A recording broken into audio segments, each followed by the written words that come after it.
Welcome back to AFTV, everyone. Welcome back to Talking Transfers. Plenty to talk about. And look, it's been a while since we've been on this show, and I think we all thought, fair play, Arsenal. You've got your incomings done early, which it might be a little bit of a boring August, see the outgoings and then kind of see maybe what market opportunities come up. But actually, there's a lot going on still in the world of incoming. So to discuss it all with me, I've got Mr. Laurie Lyle. Welcome, Laurie. And of course, the famous duo Curtis and Dan Potts. Welcome us back. I nearly called you Dave because we were having the big. Mate, I've been called worse, James. So. Fair enough. We were having the big David Raya discussion. Of course, that is the big news at the moment. David Ornstein. Are we sure on the final enunciations then? Well, so it's David. Just for the people, they might. David Raya is what we're going with. David Raya. Big Dave. Not David Raya. Big Dave. Dave Raya. Big Dave and Let us know in the comment section below what your pronunciation is. Yeah. But let's go through some of the headlines, because David Ornstein, literally in the 20 minutes in the lead up to recording this show, came out with the news that Arsenal are expected to have their bid by Brentford rejected for David Raya, but we're not far off apparently what they're looking for. Now that's very interesting, because Man United, Chelsea, Bayern Munich, Tottenham, I think Tottenham were really on the front foot with David Raya earlier in the window. They were looking at something like 40 million, actually pulled away. But if Arsenal bid 20 plus 3 million add-ons, maybe around plus 27 million. What's that? Plus what? 20 plus 3 plus a pound.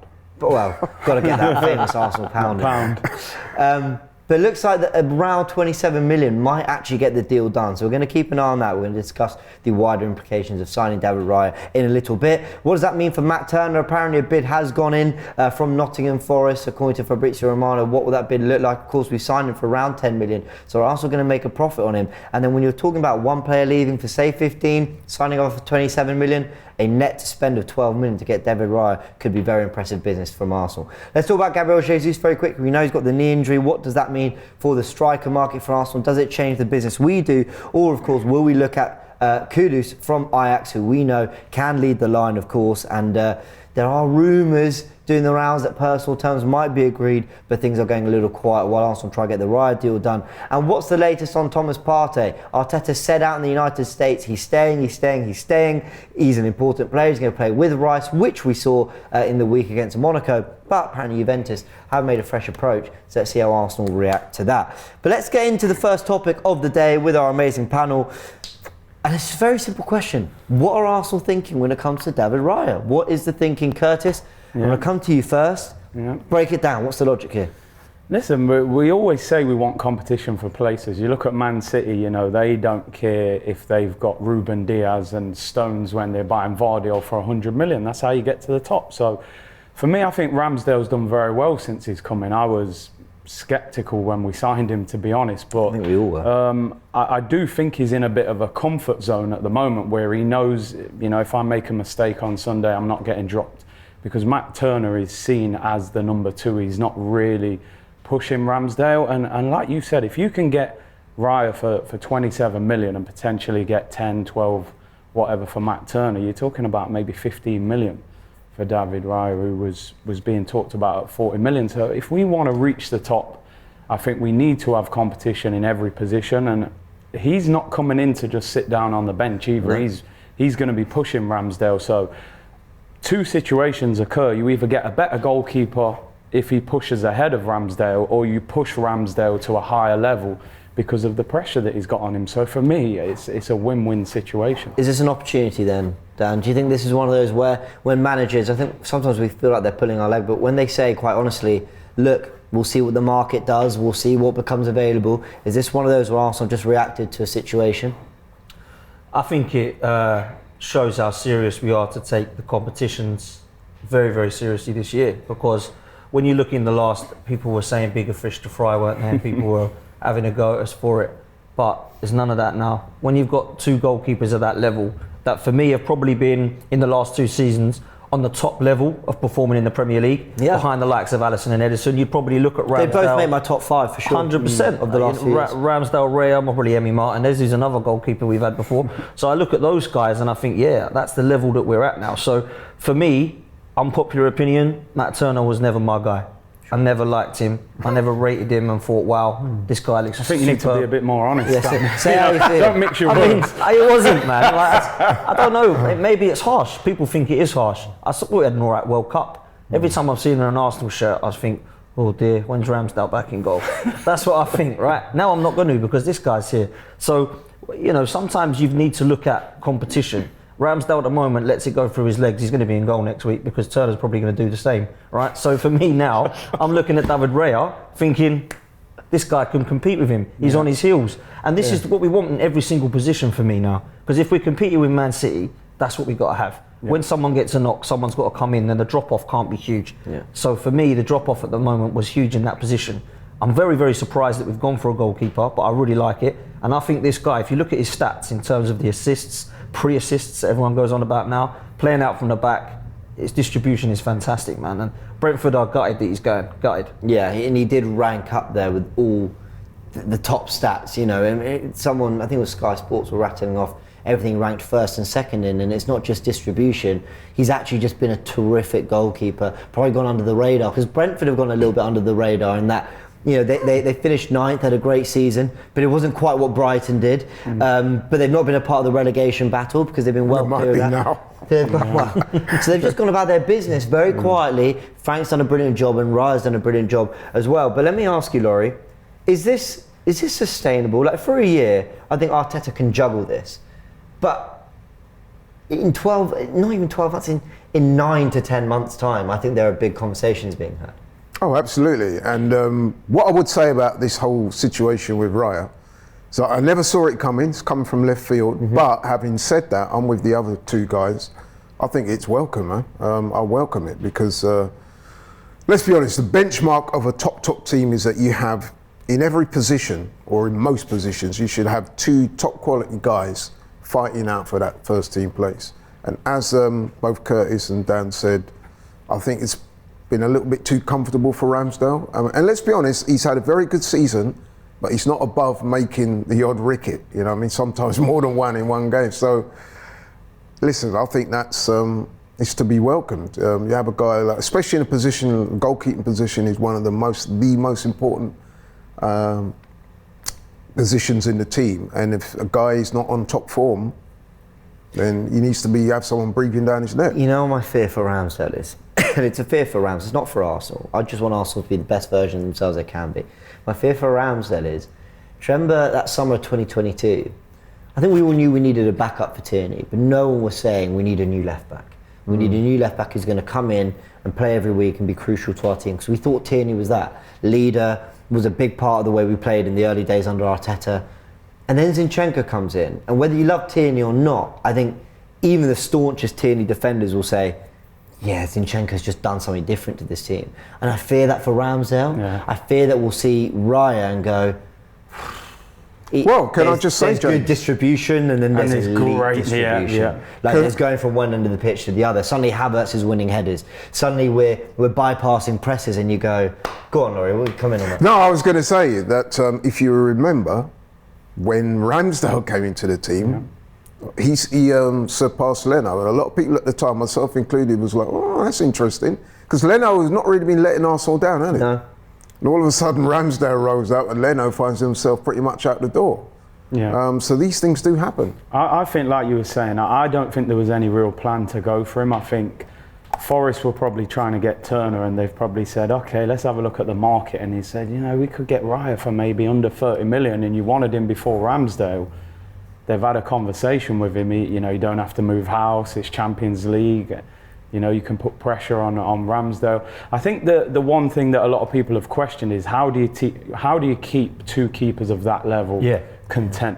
You know, it's the Euros at the end of the season. If Ramsdale, and the moment he makes a mistake, you're going to say, well, Raya's there. Do you take him out straight away? So it's going to be a juggling act. But and he won't be happy, Ramsdale, being on the bench for the Champions League. Like, it's all well and good going, well, we'll give you the 38 Premier League games and Raya will play the others. He'll go, yeah, but I worked really hard to get us back into this competition. I want to be in it.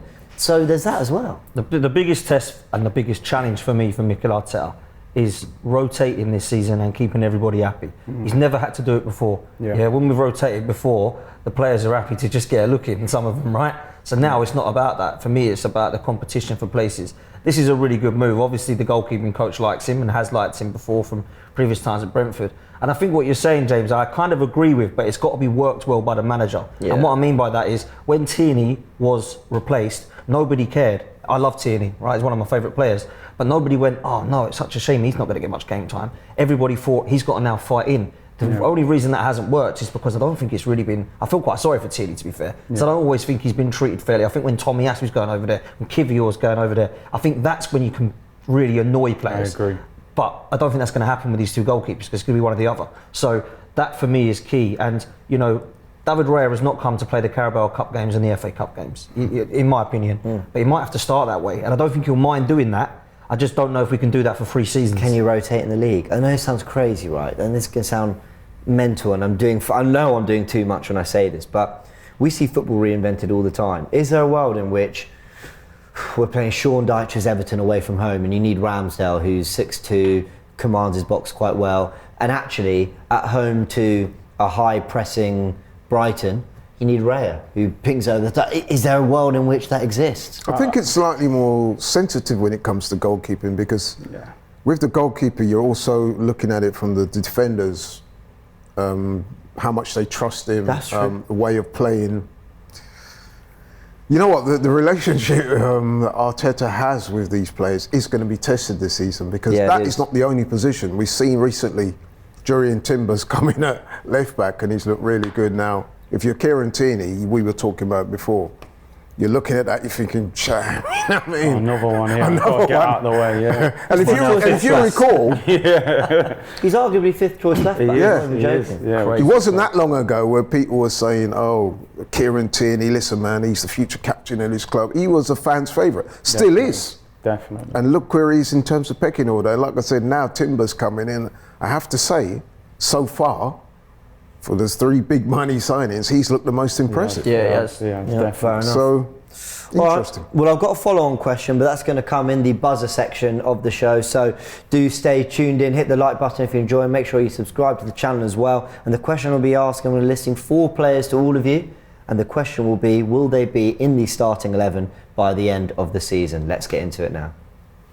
Okay, welcome back. Let's do it. Let's go through the 4 names I've got. And the question is, are they going to be in the starting 11 by the end of the season? I think with the start of the season, Arteta can always make excuses, right? Of I'm going with what's familiar. But by the end of the season, crunch time, are these players going to be starting in Arsenal's biggest games? The first player, and hit the X if it's a no, you're in Timber. So you think he will be? Oh, he's got to be. Well, what I've seen in pre-season, I mean, like Dan was saying, that's so far he's transitioned quicker into the team. Maybe because he's come from Ajax to Arsenal and the styles are similar, but at the moment, I don't see how you're picking 11 and he's not in it. Totally agree. Listen, going off pre-season, the amount of injuries we get to our fullbacks, I think this guy could force one of them out. Whether it's Zinchenko, because he always seems injured, Tommy Asu, he's made a glass, isn't he? I like both of them, but they never fit. Yeah. And then you've got Ben White, who I think's class, but I think this guy looks special, man. I've been so impressed. Interesting. So Timber is going to win his place in the team by the end of the season. Do you echo that? Yes, I do. As I said earlier, one of the previous shows that we did, that of all the 3 big money signings that come into the club, he's made the most immediate and dramatic impact. Not to say that the others are not going to hit those levels, but certainly to start with. Just controversy for me. I actually think he won't, but not because I don't think he's good enough, but because I think he will play so many different positions that there won't be one he really nails down. And I think if White and Zinchenko stay fit, I think they'll still be the go-to. But he'll play a lot of minutes. I'm really convinced by that. Okay, there's a caveat to this one. Declan Rice, but as the number 6, as the sitting midfielder, will he be starting it? 2x, I agree. I think Partey has to be in the 6 for me, and then Rice in that 8. I've already said enough to know in the Emirates Cup game that this guy's got all the potential. And I know a lot of West Ham fans have spoken to me and said, play him in at 8, right? We couldn't because we had no quality. play him in the 8 and he will absolutely fly. And I think this guy's the Granit Xhaka replacement for me. And I think he'll be an upgrade on Granit Xhaka. You don't think he'll over time be kind of manoeuvred into that? Well, it depends what happens to Partey for me. If Partey is to go, I think Rice might have the chance there. Injuries could return for Partey. For me, you've looked at Partey in pre-season. He's just top quality, and on the ball he's more comfortable, he's got that experience, he's played in the Champions League. I think selling Partey would be a massive mistake. Agreed. And I think you can develop Rice in that 8 role, give him that freedom and be that Xhaka replacement. I like what we saw from Rice in the 8. I like the underlap and overlap around Martinelli. I like the way he bursts into the box with his first touch. And that's all we really need him to be. There's a lot of other final third quality. We just need him to be almost a little bit of a battering ram, good on the press, able to tuck in next to Partey. And I actually thought he did okay. I thought his debut went a little bit under the radar. Yeah, absolutely. I mean, listen, we bought a player, he's not hit his ceiling yet, and that's the beauty of him, isn't it? He could do the 6 or 8, whatever. Might be a 7.5. I'm not even joking, he can play centre. He is a natural He's chasing a goal, Yeah. just put him at the back and just tell him to distribute from there. Yeah, the typical modern player, a lot of very good attributes, both physically and footballing wise, that can slip into different positions. But I do agree with the guys that Partey's got to stay. Yeah. He has to stay. And obviously with Declan Rice, then you've got options, but yeah. Okay, next one, Leandro Trossard. Will he be a regular in that 11 by the end of the season? That feels harsh, doesn't I it? feel like I've got that Barcelona performance in my head. I'm like, how do you not get this guy in the team? He's unreal. I think he's so an unbelievable good. And player. I think Arteta loves him as well. But I'm just like, if Rice is in the 8, Martinelli's on the left and Jesus is up front, unless somebody is injured or drops off in form, I don't see him playing ahead of those. Do you remember guys. my Timber reasoning? It's exactly the same for thing. him. Can play everywhere. In so many different areas, but he's not quite the best maybe at each one. Timber might well prove to be, but yeah. That hurt, that one, pressing that. Yeah. Because I like this. This bloke's been the best in pre-season for me. Best player in pre-season. And I think he can play in so many positions. And I think what we're seeing now with Arsenal's squad, how it's developing is it's becoming a lot more versatile. And obviously the links with players like Kudus is another guy who's versatile. This one hurt for me not to put him in. Because for me, if I'm having to pick the team now, I think he starts. Where would he you start? Well, at the moment, Jesus is out. Because I if agree with Jesus that. was actually in, this is a mad one. Oh, don't. I'd probably put him ahead of Martinelli right now because of pre-season. And I love him. big call. Martinelli's one of my favourite players. But big for me, call. That is a big he's done better than me in pre-season than Martinelli, and I love Martinelli. Yeah. But I don't think you can look at how good he's been and go, yeah, sorry mate, you're not quite ready for a bit ahead of Martinelli. And I'm only talking for Forest. Martinelli's going to get back in there without a doubt. He's unreal. But I think for me, it's very, very harsh. What more can he do to get in the first team? I think on the ball, he's one of the best players in the team. Yeah, He hardly technically, ever loses definitely, the ball. He can shoot with Quick both feet. feet. He can dribble. He's a bit like Arshavin sort of on that left. Yeah. He just. I wondered if he could have played in that 8 role, to be honest, if Rice hadn't come in, or it's another option. Yeah, so he's a great player, but I agree. I think he'll be used in a lot of positions and not be a main Chasing star. games, I think we'll see him in the 8 a lot. But yeah, you're a big fan, as you mentioned. Yeah, definitely. As Curtis said, technically one of the best players in the team, without a doubt. And I love that he shoots off either foot. Yeah. Great striker. I can remember a time at Arsenal where we would be haranguing the players for not shooting. Yeah. I mean, this guy, give him a sniff and he'll have a pop. So Huge fan. it's interesting because obviously with the injury to Jesus, 1 or 2 people are suggesting that he should start Yeah. up top against City. Personally, He gets my vote. I well, agree. yeah, and see, this is a very conundrum, isn't it? Because do you go with the slightly more physically dynamic in terms of Eddie, or do you go with a guy who's, let's be honest, he's the better footballer? Yeah. It's what you're going to give the team at the end of If the I'm day. honest, isn't it? if Eddie gets ahead of him up top, I'm not happy with that. I'm sorry, I'm not happy with that. I would go Trossard. Yeah, up front 100. with But you Martinelli. could make a case for Eddie. I mean, I'm not, the conversation, but if you're that lone furrow up front, I would say that Eddie might be more able to give you a more, how can I put it, link the play a little bit better in terms of what he can do. I think Trossard's link-up play is actually probably better, but Eddie will make them runs in make behind the as a runs, natural striker. trouble the defenders, be a bit of a handful, get in behind. It's an interesting. Eddie These are will the debates more we'll likely have to- all season about Trossard with any It's good position. debates. It's It good is, debates it is. for us. Now the final player, you guessed it, is Yeah, David Raya. Any minute now there. Oh. No, that's Kudus. Well, we It's listened. changed, didn't he? Yeah. Raya? That move to Arsenal's changed him a bit, hasn't it? There he is. Will he be the regular, the starting number one at the end of the season? Yeah, I'm gonna say That is a really good question. that question is a great question, That is by a the way, great question. because I'm really like, I just Hurts as well, doesn't it? It really hurts because I like Ramsdale. Love Ramsdale. I just don't think this guy is coming in to sit on the bench all season. I honestly think Arteta is saying to him, listen, if you do what I know you can do, you'll get it eventually. I just think.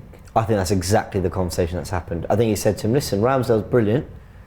If you outperform him, you'll get it. If you don't, you'll be the number two. Do you back yourself? I'm going to agree with Curtis. I think he'll do it. I think it will happen, and it will be harsh on Ramsdale either way, because even if he makes a couple of mistakes, you think back to all goalkeepers make mistakes, by the way. Yeah, and the problem is when the goalkeeper makes a mistake, it's normally at the back of the net. That's right. the thing. Yeah. So it's frustrating for him. But I can't stress this enough. I have seen Jens Lehmann, David Seaman, some great goalkeepers at Arsenal. I've seen some world-class saves from both of them. In 2 seasons, I've seen probably as many world-class saves from Ramsdale as I have from Seaman and Lehmann's career at Arsenal. And I just think that goes under the radar. I don't think he's made any massive howlers, Ramsdale. He has made mistakes, but you don't look at that and go, Southampton was the only one. Southampton, he got lobbed at Sporting Lisbon. I think he probably would have been disappointed by that. Maybe he's made a couple. I think there was a near post one, Jared Bowen. I thought he'd be disappointed with. Man United actually, in the yeah, friendlies. so- Like there are moments like I know, the Southampton one's a howler, and then there are moments where you're like, "Oh, could have done better." He could have done Yeah. better. Exactly that. I think the ultimate thing But I with think he will get it, Ramsdale Raya. is that he's a very good keeper, but we're all aware that there is another level you can go to with him. Do you know what I mean? Whether Ramsdale can reach that level or Raya comes in and goes to that level, I But think you're so right about some of these saves. Villa away, Newcastle away, Tottenham away, Leicester. Liverpool away. These are big grounds. Those are 4 of the hardest grounds to go to. And he is just there making massive saves in a title race under pressure. You know, when he's getting bombarded at Anfield and he is there just clawing it off the line. Like that Salah save as well. The one from Canate where you thought he's just going to bundle it over and you just think, my word, you know. Leicester away for me. That Maddison and the double save. I'm sorry, but that apart from David Seaman's against Sheffield United, That's the I'd best say you've seen. that's the best I've seen. But that's right up. And let's hope not they're forget happy as to well, battle it out. he's a fan favourite, isn't he, Ramsdale? He is. He is. I actually hope that Raya comes in and can't get in the team. That would say a lot, wouldn't I it? hope it pushes Ramsdale to another level. 'Cause exactly he's what it should already our player, so I'm going to back him over Raya. And I think we can't forget that there's a slightly cold business element to this, which is we signed Ramsdale for 30 million. What would he go for now? 50, probably minimum. What would David Raya's a 50 million pound goalkeeper, but we're getting for 27. Next summer there's an opportunity to look at whoever you sell to and go, yeah, you want him? Yeah, 50 million. And there's probably a buyer. But It's interesting because they always talk about there being a goalkeepers union at clubs and how the goalkeepers will support each other no matter which one's in the team. But you do get the impression that with Raya rocking up, I think Ramsdale might be sleeping a little less comfortably at night. Definitely. But I And guess that's it'd what be we want, interesting to see the dynamic between those two. Not sure that we're going out for many drinks, will they? I don't know. I think interesting interview with Raya the other day. Well, it was from I think a while ago, but he said, "Look, as goalkeepers, we don't have that thing. Like we don't turn up to work, but it's probably easier to say when you're the standout number one." So let's see. Let's see. All right. Thank you very much for those. Let us know in the comment section who of those players will be guaranteed starters. And in a sec, we're going to rate the transfer window. So let's go ahead and do it. So, out of 10, what would you rate the Arsenal transfer window if they get this David Raya deal over the line and Mohamed Kudus as well from Ajax would be our second signing from Ajax following Jurrien Timber, Kai Havertz 65 million and Declan Rice for 105. That's 5 players. And it's not just 5 players, it's actually multiple positions, many more positions covered with those players alone. But let's do it. Let's try and rate this window. Of course, when you're rating transfer windows, everyone, you think outgoings to what you've recouped fees. And actually, I'd go as far as to say that the outgoings so far, it's been a little disappointing that we haven't been able to command some pretty decent fees. Okay, Xhaka for 22 million or whatever was good. But let's talk about just from an income perspective and adding the quality we need to this squad. Dan, over to you. Out of 10, what would you give it, assuming Kudus and Raya arrive? Yeah, if we get these 2 guys in, I think a 10 out of 10 would have been if you're getting the likes of a Caicedo and an Osimhen in. You know, you can't do any more. Like literally, that is like ridiculously good. I think we're getting close towards the 8s and 9s if we're getting these in. I think we're maybe a striker and we would have gone higher because I still worry about the centre forward position. I do, even though we're getting Kudus in. People are saying he can play there, Havertz can play there, Trossard can play there, but none of those are known for being centre forwards. Yeah. They're not going to get us 30 goals a season in my opinion. But are they perfect for our system and the way we play? Potentially, potentially. I think Trossard has proved that he's good for our system in that role. That's why I'd have him ahead of Eddie in the pecking order. So I'm going to give it an 8 if we get these two guys in. But I think a 9 and a 10 towards a 10 would have been a top quality 30 goal a season striker. And then I think what we've got to look at is, will Manchester City rate our window as high as we do? Because we want them to. We want Man City to go. Great question. Wow, they've had a 9 out of 10 window here. I don't think they will think this is a 9 out of 10 window, Man City. Okay. I don't think they would. I think a lot of Arsenal, we're really positive, we're excited. Cool. Give it a 9, give it a 10, this is amazing. I don't know if it is that yet. I think with these two guys coming in, it's closer to that. But I still feel we're short in a centre forward position, and I can only compare last season and who's ahead of us. They've got Haaland, we ain't, and I think that's the big miss. I think everyone else, we're quite close with City now in terms of squad depth in certain positions. There's a couple I think we may be short, and one of them is a centre forward for me. Some great points there. It definitely made me rethink, because I've gone quite high, but I'll explain in a sec. Curtis, what do you think? I think Dan's bang on there. I think I would probably give it an 8 out of 10. We've spent more than we've ever spent, so you do have to commend the club for really going for it. I think the reason I don't go higher than an 8 is because have we signed a game changer going forward, especially? You know, I remember when we signed Ozil, when we signed Sanchez, when we signed Aubameyang. You knew that somebody was coming in who was going to significantly improve the attack. I'm looking at Havertz. There's still a big question mark there for me with him. You know, you don't know how he's going to work out. I think Timber's a very good signing. Rice a great signing. Kudus, you know, looks a good player in the Dutch league. You still don't know how good he's going to do over here. And Raya, at the moment, you would expect to go on the bench. So I think if we'd have signed a top quality striker, even though we don't necessarily play that way, that we need a goal scorer who scores that many, but I think just signing that, we haven't really signed a superstar in this window. And I know we don't often sign superstars, to be honest, but I just think that game changer in attack. Potentially, but obviously he sort of looks like he's going to come in and play in the 8 role, which he hasn't played in the 8 role yet. So that's going to take time for that to work as well. I think eventually he becomes a superstar. So listen, if we'd have signed, like Dan there, if we'd have got an Osimhen, even an Ivan Toney for me, obviously with the ban, but it would have been a great option, then I would have probably gone towards 9, but I'd say an 8 at the moment. Okay, we've got 2 8s. I'm going to keep it consistent. I'm going to go with an 8, but with the obvious caveats. All right, you know, we signed these players. We're all looking forward to seeing them play, and it looks good. But ultimately, they will be judged on how they perform in the coming season. And it's a big season. We got the league, we got the Champions League, as well as the domestic cups. And so the fans' weight of expectation this year is going to be heavy. So there is a lot of pressure on those players, on the manager, on the club to perform. But I'm reasonably happy with the window. Like the other guys said, I've been saying it from time. Curtis will tell you that. I've been talking off it, and Dan as well. We need a striker. And, you know, with the striking role, it's a minefield because, you know, there's strikers out there, but it's getting one that's going to come in and bang. I mean, City, obviously, with Haaland, that's a bit of a no-brainer. We knew he was going to do it, and he did it. But, you know, a lot of clubs, they sign strikers, and for whatever reason, it doesn't quite work out. So we'll see. Be no surprise to anyone. I'm going for a 9, but it's a 9. It's a 9 pushing a 10. But the thing I'd say is that 10. Wow. Well, here's my logic. Okay, it's assuming the best. It's assuming that Havertz is the player Arteta wants him to be. It's assuming Kudus is a legitimate option up front, in which case we've addressed depth for Saka and depth for the striking role, and we've also addressed that in a Havertz, and you've got a Trossard. I think Timber and Rice are the only 2 signings I look at.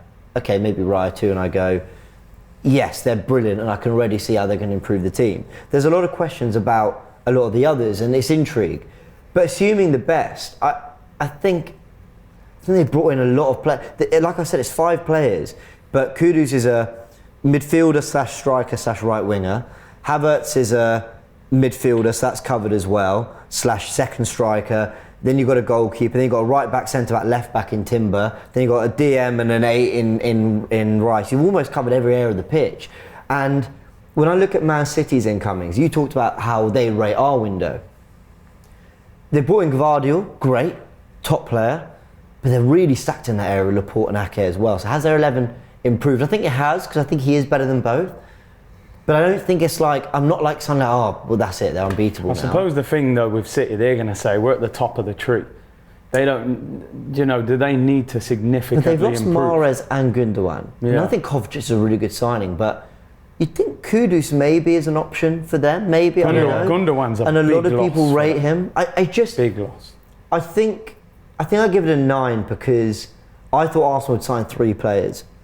And I think they brought in 3 they wanted, and then 2 very opportunistic ones that they've thought, actually, let's go to the Havertz and Raya ones. And I like to see Arsenal, they're not cheap, so I like to see Arsenal take those opportunities in the market. And I think Arteta, I say all this with that Arteta trust in the back of my mind, which is he's largely got it right in the window and with his squad building. I think that Havertz is a big signing for him, insofar as that's going to be the yardstick by which a lot of people assess his judgment of a player. If he gets that wrong, because I'm going to keep it 100, man. I'm yet to speak to an Arsenal fan that's convinced about this Havertz signing. Yeah, no, I hear that. When I say that, I'm not talking about you sort of being retrospective, going back and looking at his Leverkusen days and stuff. Based off what he's done at Chelsea in the Premier League so far, that 65 million on Havertz when we need a proper striker, a lot of people thinking. Pfft.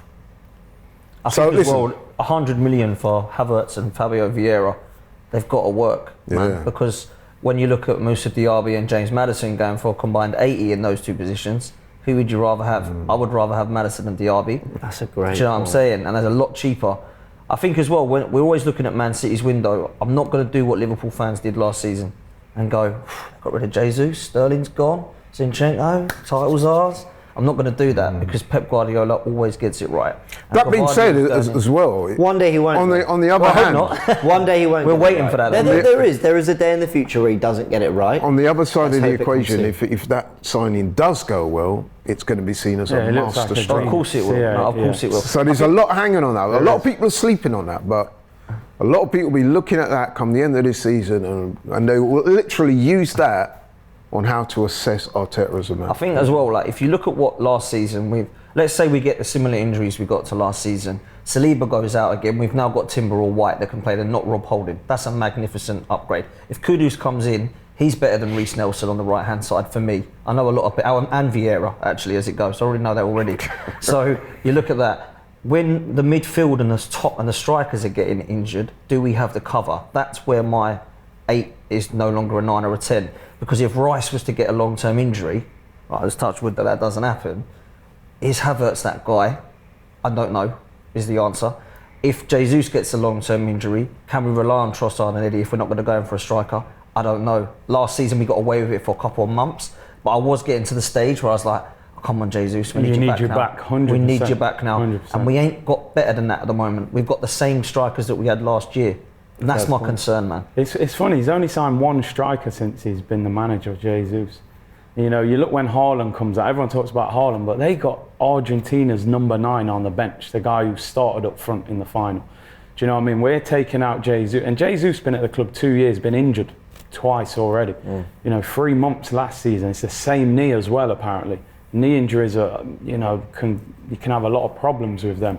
So for me, I just think they're taking a big chance. They're putting too much reliance on Eddie for me. But we'll see what happens. Let's see what happens. Let us know your thoughts in the comment section below. What would you rate in terms of income is the transfer window so far if the Raya and Kudus deals get over the line? Worth remembering that while the Raya deal is really seemingly moving along, a £23 million bid rejected, but apparently very close to Brentford's valuation, Kudus one is just a case of talks and things, just sort of murmurs in the background and things, but I do think it's worth keeping an eye on. Of course, we know about the other signings. Hopefully outgoings will come too. A big thanks to Dan and Curtis and Laurie who've all joined us here. Really appreciate it. Show your love in the comments below. Go Check out all their channels as well. I couldn't even get through that. Football's 12th Man podcast, and of course Curtis Shaw TV. And go check out, if you love boxing, all the boxing talk on DR Sports as well with my man Laurie. Subscribe to the channel, hit the like button, and I'll see you very soon. Shop for AFTV merch at shop.aftv.co.uk. Subscribe to us on YouTube. Follow us on Instagram, Facebook, Twitter, TikTok, Snapchat, and Twitch. We've got content for every platform, so check it out.